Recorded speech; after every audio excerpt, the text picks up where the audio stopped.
कहानी शुरू होते ही हम लीड कैरेक्टर मिस्टर ली और मिस लिंजी को देखते हैं, जो कि इस कदर नशे में होते हैं कि उन्हें खुद की इज्जत की परवाह नहीं होती, क्योंकि ये लोग अपने होश हवास में नहीं होते। मतलब मिस्टर ली ने बहुत ज्यादा शराब पी लिया है और लिंजी को ड्रग्स का नशा चढ़ा हुआ है, और ये ऐसा क्यों हुआ है ये आपको कहानी में पता चलेगा। इसके बाद ये लोग इसे नशे में रोड के किनारे ही एंटीमेट हो जाते हैं और सुबह होते ही सबसे पहले लिंजी को होश आता है। तब हम समझ पाते हैं कि ये दोनों ही अजनबी होते हैं और लिंजी को देखते ही ली कहती है, ये मेढक जैसे शक्ल का इंसान आखिर है कौन, और इस जैसे इंसान के साथ मैं रात कैसे गुजार सकती हूँ। ये तो सच में मेरे साथ बहुत ही गलत हुआ। चलो कोई नहीं, अब मैं इसे इसका हक देकर अपने घर चलती हूँ। तब लिंजी अपने पर्स से 10 रुपए के कॉइन को निकालते हुए ली के हाथों में रखकर कहती है, इतना तो तुम्हारे लिए काफी रहेगा मेंढक। वैसे भी तुम देखने में एक भिखारी से कम नहीं लगते हो। क्योंकि ली यहाँ पर बेहोश होता है और इसके कपड़े भी फटे और गंदे होते हैं। इसके बाद हम लिंजी की फैमिली को देखते हैं, जहाँ पर लिंजी की सौतेली बहन शाइनी और इसकी सौतेली माँ लिंजी के अश्लील फोटो देखते हुए लिंजी के फादर को दिखा देती हैं और फिर कहने लगती हैं कि आखिर मेरे परवरिश में ऐसी कौन सी कमी रह गई थी जो तुम्हारी बेटी इस तरह हमारे खानदान के नाम को बदनाम कर रही है। तब लिंजी के फादर भी उस फोटो को देखने लगते हैं, जो फोटो कोई और नहीं, ये वही फोटो होती है जो पिछली रात नशे के हालत में लिंजी गुजार कर आ रही है। और इसी वक्त लिंजी अपने घर पर पहुंच जाती है। तब लिंजी के फादर इसे मारते पीटते हुए अपने घर से बाहर दूर टाउन एरिया में भेज देते हैं। इसके अगले सुबह मिस्टर ली के बॉडीगार्ड और इनका असिस्टेंट लिंजी के घर आकर शाइनी से कहते हैं कि क्या यह सिक्का कल तुमने ही हमारे ली सर को दिया था, जो कि लॉयल्टी एम्पायर के सीईओ हैं, यानी कि इस शहर के सबसे अमीर इंसान के साथ कल तुमने रात गुजारी थी और उन्हें अब तुमसे मिलना है क्योंकि वह तुम्हें अपना जीवन साथी बनाना चाहते हैं। अब शायरी ये सब सुनकर हैरान रह जाती है और समझ भी जाती है कि लिंजी कल जिसके साथ रात बिताई थी वो कोई नॉर्मल इंसान नहीं बल्कि एक बहुत बड़ा बिजनेसमैन है। हालांकि ये लोग लिंजी से मिलने आए होते हैं, लेकिन लिंजी तो गांव में भेज दी गई थी, इसलिए मौके पर शाइनी मौजूद होती है और इसी वक्त का फायदा उठाते हुए वो मिस्टर ली से मिलने के लिए पहुंच जाती है। वहां पर जाकर कहती है कि हाँ, कल मैंने ही तुम्हारे साथ रात बिताई थी, तुमने मेरे आबरू को बेआबरू कर दिया है। लेकिन मिस्टर लू को पूरी तरह शाइनी पर यकीन नहीं होता, क्योंकि मिस्टर लू को कुछ याद नहीं था और इसीलिए इस वक्त वो शाइनी को अपने घर से ये कहते हुए भगा देते हैं कि जाओ पहले कोई ठोस सबूत लेकर आओ, क्या पता पैसे के लालच में आकर तुम यहाँ पर झूठ बोल रही हो। वैसे भी जहाँ तक हमें याद है कि तुम्हारे जिस्म में और कल वाली लड़की के जिस्म में बहुत ज्यादा फर्क है। तब शाइनी उसे समझाने की कोशिश करती है कि नहीं ली, तुम कल बहुत ही नशे में थे इसलिए तुम्हें याद नहीं है, पर शाइनी को इस वक्त यहाँ से वो भगा देता है। इसके बाद हमें 9 मंथ बाद का सीन दिखाया जाता है, जहाँ पर हम लिंजी को देख पाते हैं, जो कि एक गांव में होती है और एक दाई औरत लिंजी की डिलीवरी को करा रही थी। और जैसे ही लिंजी को एक बेटा बॉर्न होता है, वैसे ही यहाँ पर बॉडीगार्ड के साथ शाइनी पहुंच जाती है और लिंजी के बेटे को उससे छीन लेती है और लिंजी के कमरे में आग लगाकर यहाँ से भाग आती है और जाते जाते कह जाती है कि लिंजी, अब तुझे जीने की जरूरत नहीं है, मैं तेरे बेटे को लेकर जा रही हूँ, अब तो आराम से यहाँ पर जलकर मर सकती है क्योंकि अब तेरा यहाँ पर नाम लेने वाला कोई नहीं है। इसके बाद लिंजी की वो दाई औरत लिंजी को आग वाले रूम से बाहर निकाल कर दूसरी जगह पर ले आती है और 1 घंटे के बाद लिंजी को एक और बेटी होती है, यानी कि यहाँ पर लिंजी ने ट्विंस बेबी बॉर्न किए थे।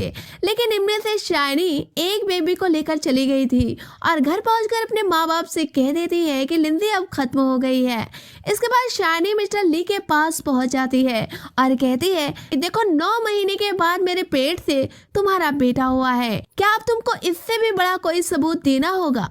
उसके इस बात को सुनकर मिस्टर ली इस बच्चे का डीएनए टेस्ट कराते हैं, जहां डीएनए सेम मैच हो जाता है। इसलिए मिस्टर ली शाइनी से एंगेजमेंट कर लेते हैं और कहते हैं अभी हम अपने काम में बहुत ज़्यादा बिजी हैं, इसलिए हम अभी शादी नहीं कर सकते हैं, लेकिन एंगेजमेंट तो हो गई है, वक्त आने पर शादी भी हो जाएगी। इसके बाद हम 5 साल के बाद का सीन देखते हैं, जहां लिंजी एयरपोर्ट से अपनी बेटी को लेकर चाइना आ जाती है और कहती है अब वक्त आ गया है शाइनी, हम तुमसे अपना सब कुछ वापस छीन लेंगे, साथ ही अपना बच्चा भी और अपना हक भी। अम्मा की ये बात सुनकर लिंजी की बेटी सिम्मी कहती है कि मम्मा क्या हमारा भाई हमें मिल सकता है। तब लिंजी उसे समझाती है कि हाँ, वक्त आने पर तुम्हें तुम्हारा भाई जरूर मिलेगा। इसके बाद जैसे ही लिंजी अपने टैक्सी के पास पहुंचती है वैसे ही वहां पर एक बच्चा मिलता है और इस बच्चे को देखते ही सिम्मी कहने लगती है कि ये मेरा भाई है और इतना कहते ही वो उसे चिपकने लगती है। तभी लिंजी सिम्मी को अलग करते हुए कहती है कि नहीं बेटा, ये तुम्हारा भाई नहीं है। यहाँ एयरपोर्ट पर यह भी हो सकता है कि ये बच्चा अपने माँ पापा से बिछड़ गया है। तब लिंजी उस बच्चे से उसका नाम पूछती है जिस पर वो बच्चा खामोश रहता है और मन ही मन अपने लैपटॉप की फोटो को याद करते हुए कहता है ये तो मेरी माँ है और यहाँ पर ये तो फोटो से भी ज्यादा प्यारी लग रही है, क्योंकि इस बच्चे ने अपनी नानी और मासी शाइनी को आपस में बात करते हुए सुनकर ये जान लिया था कि मेरी माँ शाइनी नहीं है बल्कि इनकी बहन लिंजी है। और लिंजी की फोटो इस बच्चे ने अपने लैपटॉप में सेव करके रख लिया था, इसलिए देखते ही अपनी माँ को पहचान जाता है।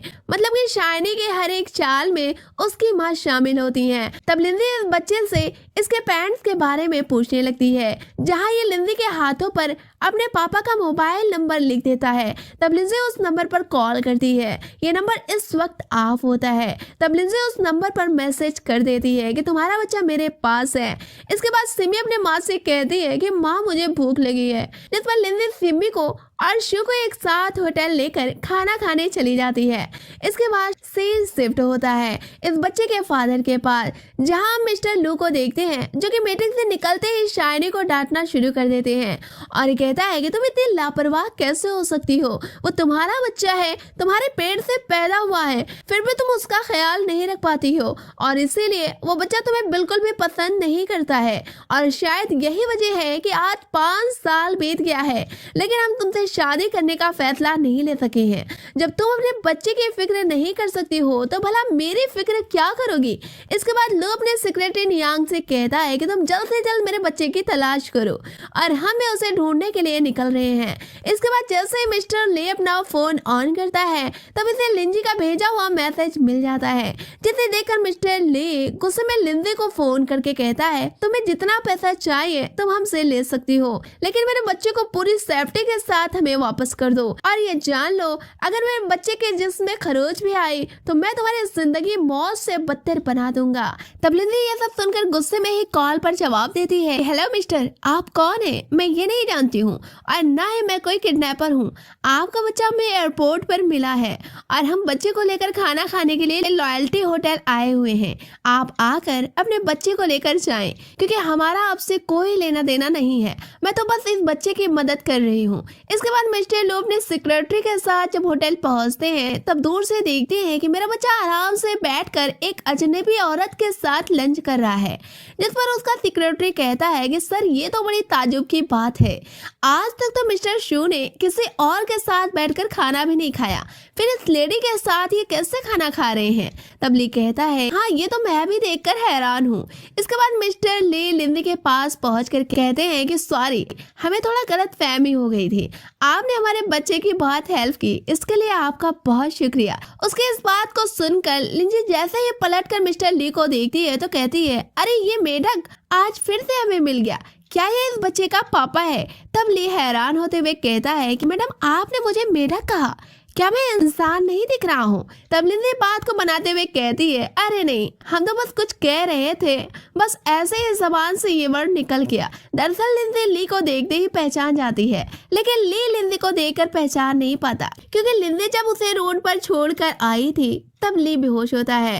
इसके बाद लिंजी कहने लगती है कि आप कैसे लापरवाह इंसान हैं जो कि अपने बच्चे का ख्याल भी नहीं रख सकते हैं, अगर इस बच्चे को कुछ हो जाता तब आप क्या करते। जिस पर मिस्टर लू अपनी गलती को मानते हुए लिंजी को एक ब्लैक चेक देता है और कहता है कि हम आपसे बहुत खुश होकर इस ब्लैक चेक को दे रहे हैं, आप जितना भी चाहें अपनी मर्जी से चेक पर रकम भर सकती हैं। तब मिस्टर ली का सेक्रेटरी चेक देते हुए कहता है कि मैडम आपकी क्या मर्जी है, आप कितना रकम भरना करना चाहेंगे। तब लिंजी कहती है अरे नहीं, हमें कोई पैसा नहीं चाहिए। जिस पर वो सेक्रेटरी कहता है कि अरे मैडम, आप क्यों इस सुनहरे मौके को खो रही हैं। अब उसके इस बात को सुनकर लिंजी मजाक में $9,99,999 चेक पर लिख देती है, क्योंकि इसने तो इस वक्त मजाक में लिखा होता है, लेकिन इसे क्या पता था ये रकम सच में इसके अकाउंट में ऐड कर दी जाएगी।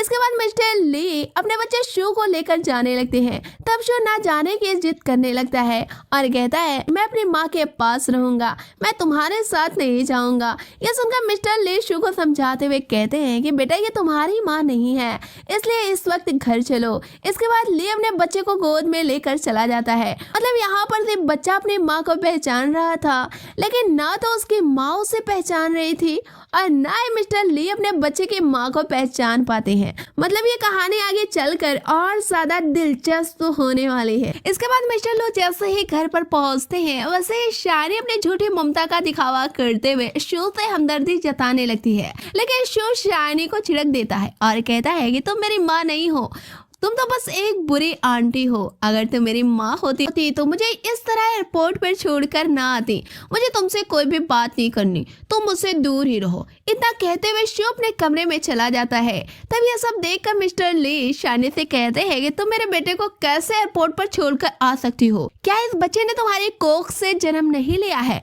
तुम इतनी क्रूर कैसे हो सकती हो? आज के बाद अगर तुमने मेरे बेटे का ठीक से ख्याल नहीं रखा तो मैं तुमसे सारा रिश्ता तोड़ दूंगा और तुम्हारे पापा के बिजनेस में मेरा $100 मिलियन जो लगा है उससे भी मैं वापस ले लूंगा। उसके इस बात को सुनकर शाइनी हैरान रह जाती है और अपनी माँ से जाकर ये सारी बातें बताने लगती है कि माँ 5 साल बीत गए हैं, लेकिन ली ने हम पर कभी भरोसा ही नहीं किया और वो छोटा कमीना लिंजी का बेटा वो भी हमें माँ की जगह नहीं देता। इसलिए आज तक ली ने हमसे शादी नहीं किया क्योंकि उसे लगता है कि शायद कुछ ना कुछ गलत है, वो मुझ पर भरोसा ही नहीं करता। तब शाइनी की माँ उसे समझाती है कि बेटा तुझे ज्यादा परेशान होने की जरूरत नहीं है, अब शू बड़ा हो रहा है और तू उसे बहला फुसला कर माँ बनने की कोशिश कर, तब लो तुझ पर यकीन करने लगेगा और तुझसे एक दिन शादी कर लेगा। उसके बाद उससे जो तेरा बेटा होगा वो पूरी तरह लॉयल्टी एम्पायर का मालिक होगा। इसके बाद लिंजी की औलाद खुद ब खुद किनारे हो जाएगी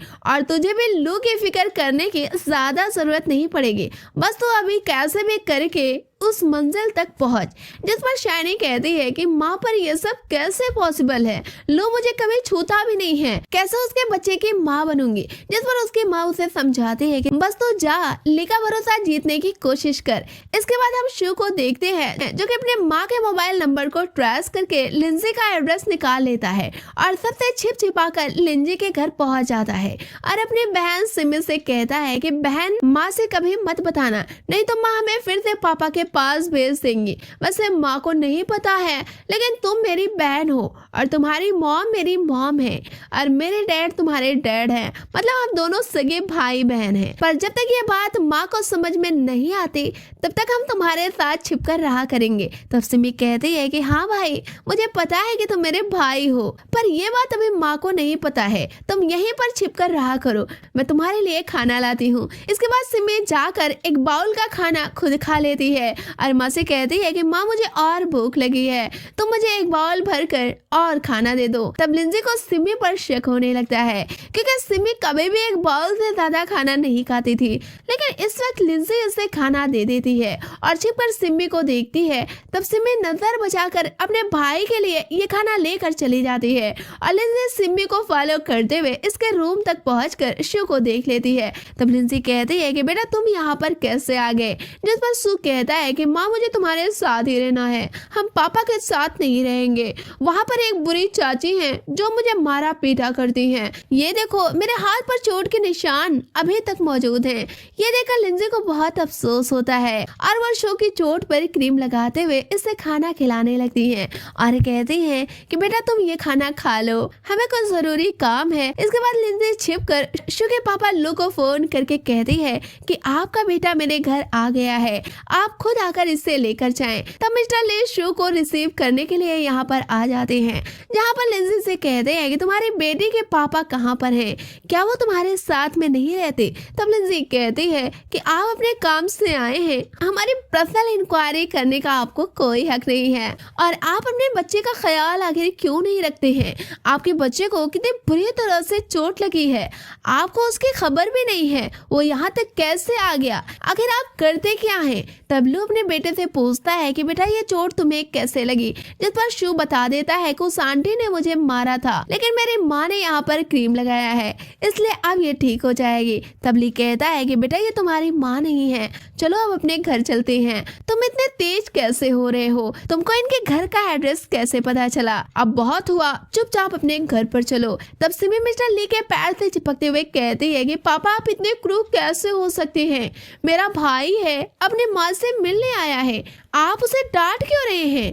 तब मिस्टर लू हंसते हुए सिमी को गोद में लेकर कहते हैं कि बेटा मैं आपका पापा नहीं हूँ और आपकी माँ शू की माँ नहीं है। तब सिमी कहती है कि नहीं पापा आप मेरे पापा हैं और मेरी माँ ही शू की माँ है, आप लोग समझ क्यों नहीं रहे हैं। अब बच्चों की बात सुनकर ये दोनों बच्चों की बातों को नजरअंदाज कर देते हैं।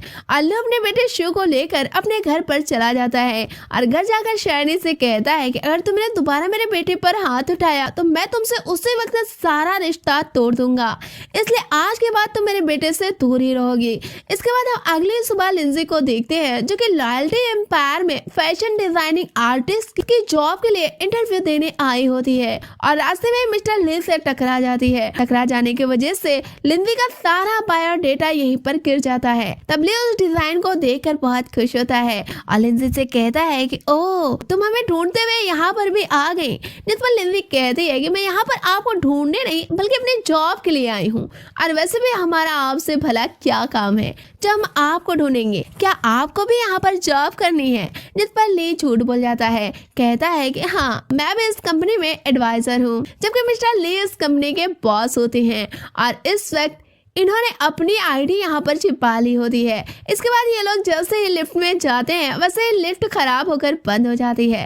तब मिस्टर ली घबराते हुए कहते हैं कि हमें क्लैस्ट्रोफोबिया है, जिस वजह से हमें अंधेरे में बहुत डर लगता है। इसके बाद ली और ज्यादा डरते हुए चिल्लाने लगते हैं। अब ये देखकर लिंजी मिस्टर ली को अपनी बाहों में भरकर उन्हें समझाने की कोशिश करती है और कहती है ये बस ऐसे ही है जैसा कि आप कमरे में लाइट बंद करके सोते हैं, इसलिए आपको ज्यादा डरने की जरूरत नहीं है, वैसे भी मैं आपके साथ हूँ। इसके बाद लिफ्ट के बाहर का सीन हम देखते हैं जहाँ शाइनी आकर अपने वर्कर्स पर चिल्ला रही होती है और कहती है कि तुम लोग जल्दी से लिफ्ट को ठीक कराओ, लिफ्ट के अंदर मिस्टर ली फंसे हुए हैं। इसके बाद ये लिफ्ट जैसे ही खुलती है तब शाइनी देखती है कि मिस्टर ली लिंजी की बाहों में बैठे हुए हैं और अब शाइनी लिंजी को जिंदा देखकर हैरान रह जाती है, क्योंकि ये तो लिंजी के रूम में आग लगाकर इसे मरता हुआ छोड़कर चली आई थी। तब शाइनी यहाँ पर कहती है अरे मिस्टर ली आप यहाँ पर इस लड़की के साथ क्या कर रहे हैं। अब उसके इस बात को सुनकर ली पूछते हैं कि क्या तुम इन्हें जानती हो। जिस पर शाइनी कहती है कि हाँ ये मेरे सौतेली बहन है, लेकिन हम लोगों को लगा था कि ये मर चुकी हैं, पर ये तो जिंदा हैं, लेकिन कैसे।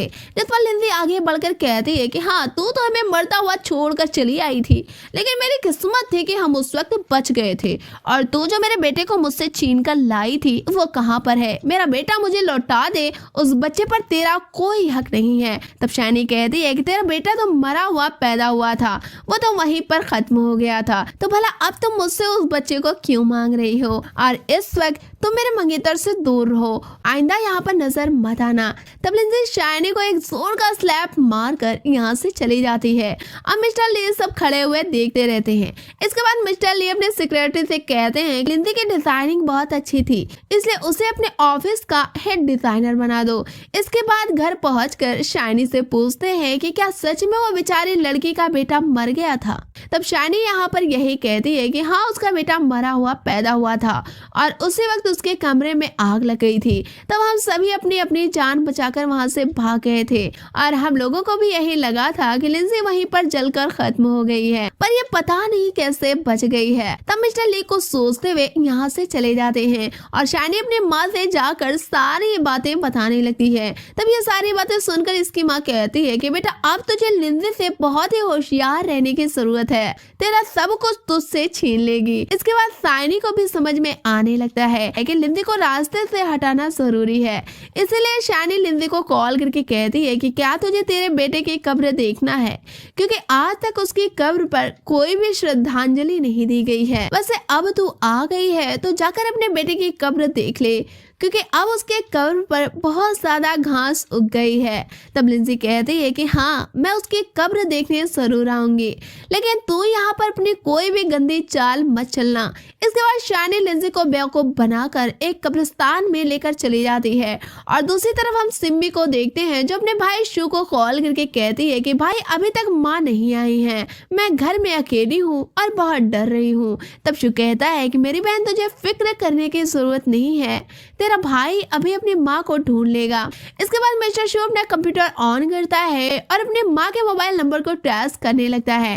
तब हम दूसरी तरफ शानी और लिंजी को देखते हैं जो कि कब्रिस्तान में अकेले ही कब्र को ढूंढ रही थी, जहाँ पर शानी लिंजी को बताती है कि यहाँ ढूंढने से कोई फायदा नहीं है, क्योंकि तेरा बेटा अभी भी जिंदा है और वो कोई और नहीं कि मिस्टर लू का बेटा शू है। अब ये सुनकर लिंजी शॉक रह जाती है और समझ जाती है शू हमें माँ क्यों बुलाता है, क्योंकि उसे पता है कि मैं उसकी माँ हूँ। लेकिन शानी कहती है लेकिन तुझे ज्यादा खुश होने की जरूरत नहीं है, क्योंकि तू अभी भी उसे देख नहीं सकेगी। इसके बाद शानी के बुलाए हुए गुंडे वहाँ पर पहुंच जाते हैं और शानी अपने गुंडों से कहती है कि इस लड़के को यहीं पर मारकर दफन कर दो और किसी को इसका सुराग भी नहीं मिलना चाहिए। अब इन गुंडों को देखकर लिंजी भागना शुरू कर देती है और दूसरी तरफ हम शू को देखते हैं जो कि अपनी माँ को ट्रेस करके समझ जाता है कि माँ किसी सुनसान जगह पर है, मतलब हो सकता है कि उनकी जान पर खतरा हो। इसलिए शू अपने पापा से जाकर सारी बातें बता देता है कि पापा मेरी माँ एक सुनसान जगह पर अकेली इस वक्त फंसी हुई है, इसलिए हो सकता है कि उनकी जान को खतरा हो,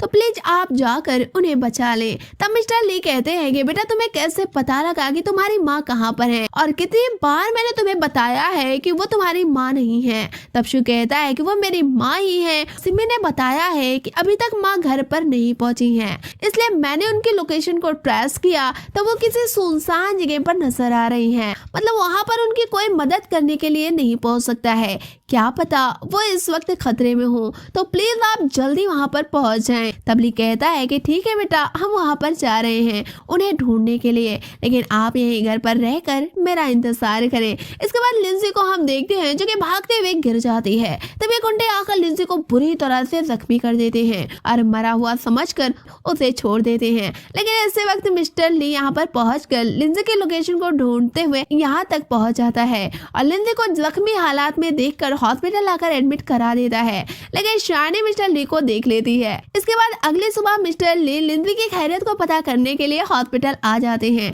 तो वो देखते हैं अब लिंजी को होश आ गया है, लेकिन अभी भी इसके जख्म भरे नहीं है। तो वो लिंजी से पूछते हैं कि कल रात तुम वहाँ पर उस जंगल में क्या कर रही थी और तुम इस तरह जख्मी आखिर कैसे हुई। जिस पर लिंजी बातों को टालते हुए लू से पूछती है कि पहले आप बताएं वहाँ पर आप क्या कर रहे थे। तब लू बताता है कि मेरा बेटा शू तुम्हारी लोकेशन को ट्रेस करके मुझे बताया कि मेरी माँ किसी मुसीबत में है और जाकर मैं उनकी मदद करूं, इसलिए मैं तुम्हें तलाशता हुआ वहाँ पर पहुँच गया। इसके बाद मिस्टर लू की कोई जरूरी कॉल आ जाती है जिस पर ये लिंजी से कहते हैं कि तुम यहाँ पर आराम करो, मैं भी ऑफिस में कुछ काम निपटा कर आ रहा हूँ। और जैसे मिस्टर लू लिंजी के कमरे से बाहर आते हैं वैसे ही शानी अपने माँ पापा को लेकर यहाँ हॉस्पिटल में पहुँच जाती है और लू से कहने लगती है लिंजी कैसी है, मैंने सुना है कि वो कल रात जंगल में बहुत ज्यादा जख्मी हो गई थी, लेकिन उसे मारने की कोशिश आखिर कौन कर सकता है।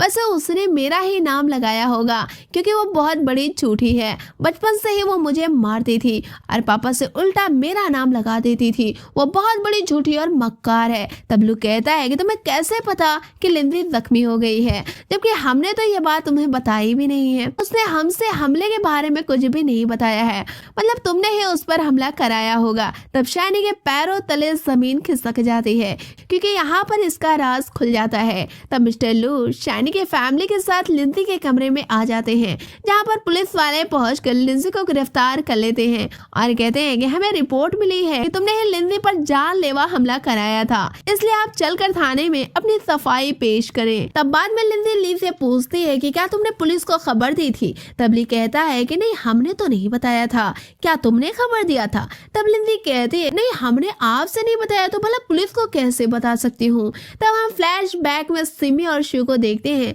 जहाँ शू अपनी बहन से कहता है कि बहन आज इस बुरी आंटी को हम जेल भेज देते हैं क्योंकि इसने मेरी माँ पर हमला कराया है। इसलिए शू अपने लैपटॉप से ऑनलाइन कंप्लेंट कर देता है, यानी कि पुलिस को खबर देने वाले ये दोनों शरारती बच्चे होते हैं। इसके बाद ये दोनों बच्चे हॉस्पिटल आकर अपनी माँ से चिपक जाते हैं और अगले दिन शू अपने पापा से कहता है कि पापा आप हमारी माँ को हमारे साथ घर लेकर चले क्योंकि हम सिर्फ अपनी माँ के साथ रहना चाहते हैं। तब मिस्टर ली लिंजी से कहता है कि क्यों ना आप हमसे 3 साल के लिए कॉन्ट्रैक्ट मैरिज कर लें और हम 3 साल की कीमत आपको $100 मिलियन दे देंगे क्योंकि मेरा बच्चा आपके साथ रहने के लिए जिद कर रहा है और आपकी बेटी भी हमारे साथ रहना चाहती है, तो आपके लिए अच्छा मौका है। तब लिंजी भी हंसते हुए कहती है कि मेढक तुम्हारे पास इतना पैसा आखिर कहाँ से आ गया, तुम तो मामूली से एडवाइजर हो। तब मिस्टर ली कहते हैं कि उस दिन मैंने तुमसे झूठ बोला था, वो लॉयल्टी एम्पायर हमारा ही है और मैं उसका CEO हूँ, तुम गूगल पर सर्च करके देख लो। तब लिंजी इस बात को जब सर्च करती है तब उसे यकीन हो जाता है कि ली सही कह रहा है। तब लिंजी कहती है फिर क्या वो पहली मुलाकात वाला चेक सही था, इस पर मैंने 900 मिलियन से ज्यादा अमाउंट भर दिया था। तब ली का सेक्रेटरी कहता है कि यस मैडम, वो सारा अमाउंट आपके खाते में गिफ्ट के तौर पर ट्रांसफर कर दिया गया है, शायद आपने अपने अकाउंट को चेक नहीं किया और ये 100 मिलियन की रकम पाने के बाद आपके पास 1 बिलियन से भी ज्यादा रकम हो जाएगी। तब लिंजी ये सारी बातें सुनकर हैरान हो जाती है और इसी खुशी में वो कॉन्ट्रैक्ट मैरिज के लिए रेडी हो जाती है क्योंकि इस वक्त लिंजी ये भी सोच लेती है कि 3 साल बाद मेरा बच्चा और भी ज्यादा समझदार हो जाएगा, तब मैं अपने दोनों बच्चों को लेकर यहाँ से चली जाऊंगी क्योंकि मिस्टर ली मुझसे प्यार तो करते नहीं, वो तो बस समझौते की शादी कर रहे हैं और मैं इन्हीं पैसों से अपने बच्चों की अच्छी तरह से परवरिश कर ले जाऊंगी। इसके बाद मिस्टर ली लिंजी को अपने साथ अपने घर में लेकर चले आते हैं और 3 दिन बाद शादी करने के लिए लिंजी और लू मैरिज ब्यूरो चले जाते हैं, जहाँ पर मिस्टर लू कहते हैं कि आप हमारा थोड़ा सा इंतजार करें, हम पहले अपनी सगाई तोड़ कर आते हैं, इसके बाद हम तुमसे शादी करेंगे। तब हम दूसरी तरफ शायनी को उसके घर में देखते हैं, जहाँ वो जेल से छूटकर आ जाती है और अपनी माँ से कहती है कि 3 दिन तक उस पुलिस ने हमें बंद रखा, लेकिन ठोस सबूत न मिलने की वजह से आज मुश्किल से मेरी जान बची है, तब हम रिहा होकर यहाँ पर आए हैं। ये दोनों बातें कर ही रही होती है कि तब यहाँ पर मिस्टर लू पहुंचकर अपनी अंगूठी को वापस करते हुए कहते हैं कि तुम इस लायक नहीं हो जिससे कि मैं तुमसे रिश्ता रखूं, इसलिए आज मैं सब कुछ यहीं पर खत्म करता हूँ, आज से हमारा तुम्हारा कोई रिश्ता नहीं है। तब शाइनी कहती है कि ये तुम कैसे कह सकते हो और शू मेरे बिना कैसे रहेगा। तब ली कहता है कि उसकी फिक्र करने की तुम्हें कोई जरूरत नहीं है, मैंने उसके लिए केयर टेकर का इंतजाम कर दिया है। और इतना बोलते हुए ली यहाँ से चला जाता है और शाइनी अपनी माँ से कहती है कि माँ ये कोई नहीं बल्कि वही चुड़ैल लिंजी होगी, हम 3 दिन गायब क्या हुए उसने सारी दाल ही गला डाली। इसके बाद लू मैरिज ब्यूरो में आकर लिंजी से कॉन्ट्रैक्ट मैरिज कर लेता है और ये देखकर बच्चे बड़े ही खुश होते हैं। इसके बाद नाइट में लिंजी और लू एक साथ नाइट स्पेंड करते हैं और अगली सुबह लिंजी की जब आँख खुलती है तब ये कहती है कि आज फिर से मेढक मेरे साथ नाइट स्पेंड किया है, इसलिए मैं तुम्हें तुम्हारा हक देती हूँ। और आज फिर से लिंजी वही 10 का कॉइन निकाल कर मिस्टर ली के हाथ में थमा देती है और ये 10 का कॉइन देखते ही ली को 5 साल पहले वाला वक्त याद आ जाता है। तब लिंजी के रूम से बाहर जाते ही उसके तकिए में लगे हुए बाल को मिस्टर लू हाथ में लेते हुए एक पैकिंग में पैक कर लेते हैं और अपने सीक्रेट करके बता देते हैं कि इस बाल का DNA टेस्ट कराओ और पता लगाओ कि ये वही लड़की है जिसने 5 साल पहले मेरे साथ नाइट स्पेंड किया था। अशु के DNA से इसका DNA मैच हो रहा है या फिर नहीं। इसके बाद देखा जाता है कि शु के स्कूल में शाइनी आकर शु को किडनैप करके लेके चली जाती है और मिस्टर ली को कॉल करके कह देती है कि अगर तुम्हें अपना बच्चा सही सलामत चाहिए तब हमें 500 मिलियन दे दो और हमें चीन से अमेरिका जाने के लिए एक जेट विमान दे दो। इतना ही नहीं, लिंजी को आकर हमारे सामने घुटने टेक कर हमसे माफी मांगनी होगी।